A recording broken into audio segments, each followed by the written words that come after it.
has the red line package on it. You know, little high gloss black mirrors. Got the little rally stripes on the wheels there. Let's see. But this is the Premier, so this is the top trim level for this one. So if you want a fully loaded model, this is what it would look like. This is the Bolt EUV Premier. Yeah. Costs out about $38,000. You want it.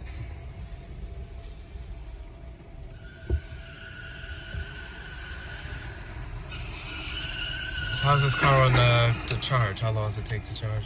It depends on which charging unit you're using. Yeah, and also the temperature and where you're charging them. But the fastest charger we have is 240, 48 amp. So that'll charge you up about 7 hours, optimal conditions. Okay. And then we also have the 240 32 amp, which does it in 10 hours, optimal conditions. But we give you a standard 120 with the vehicle. Okay. So, of course, that would take the longest time to charge. Of course. And that you could charge in your house? Yeah. Just plug it in. If you don't have a 240 at your house, no worries. Chevy helps you out with that. Okay. So they have a partner. So they'll just send you an email, come out to your house, check your electrical setup. And if you don't qualify, it's okay. They actually still give you $1,000 toward it. Oh, nice. And they'll pay for your permit fees too. Oh. Yep. But if you do qualify, so they'll get it in for you. Well, that's good. That's a nice incentive. Yeah, very nice. So for driving from New York on a full charge, how many states? What state will we hit? Well, it depends on a lot of factors, you know. So this one was 250 mile range, right? So 4 things that are going to determine. You like that?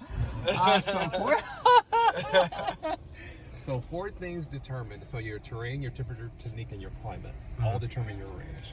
Even on just your gas vehicles, same thing applies here. Gotcha. So if your terrain is, I'm from Atlanta, and we're like this, not very good, right? Okay. But if you're like, say, South Florida, which is flat, easier, right? And then you have your climate on the inside. So if it's hot, you're going to burn your air. If it's cold, you're going to burn your air, right?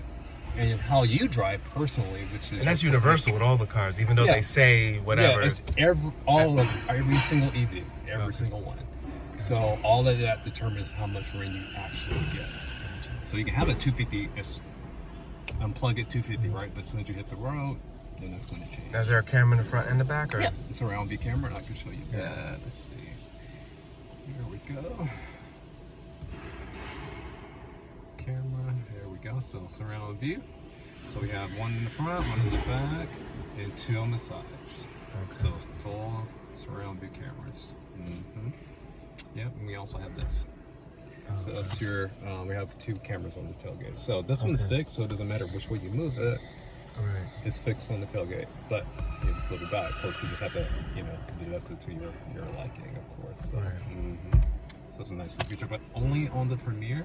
And this one also features the Super Cruise, which is your hands-free driving technology from GM. So it has the light bar up here and your infrared camera that actually scans your face as you drive. Make sure you're not distracted, falling asleep at the wheel, doing anything else besides watching the road, right? So it will give you graduated warnings. The final warning, it'll actually shut it off.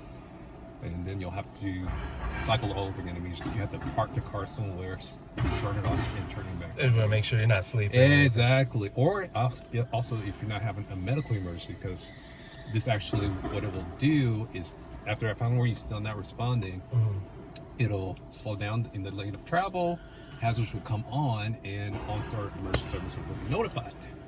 Wow. So that is, well, it actually happened with a guy that had a Cadillac, so he actually was having a seizure or something like that. So slow down the lane of travel, call OnStar. So it can be life-saving too. So, So, man, it's a great car. I mean, to me, and I've driven it for the last 2 years. Super Cruise in it, I've done everything in it, but it's just easy to own, easy to drive. I mean, I heard about the Bolt. I'm assuming it's only gotten better in the last one. So the layout's very simple. It's one of the first ones. Yeah, so the Bolt EV came out in 2016. So that one came out. And then this one followed a few years later after that one. So people wanted a little bit more room, so this one came about. So this would be our smallest SUV in our lineup. Now it's interesting. A lot of cars, they get rid of all this space here, and you guys kept it. Any particular reason? Yeah, extra storage, right? So the benefit of having an EV, and this for I think all EVs in general, just because there's no transmission or drive shaft that splits the car, right? So that takes away the space, right? So by taking with an EV, the battery's on the floor of the car, this creates a flat space all the way throughout the vehicle, right? So you have the extra storage. Your legs are down on the floor of the car. There's not this hump here that's, that makes it like some people, their legs are up, so you can have a completely flat surface, right? And the battery's on the floor of the car, gives you a nice center of gravity as you're driving, which is better for the handling side of it too. So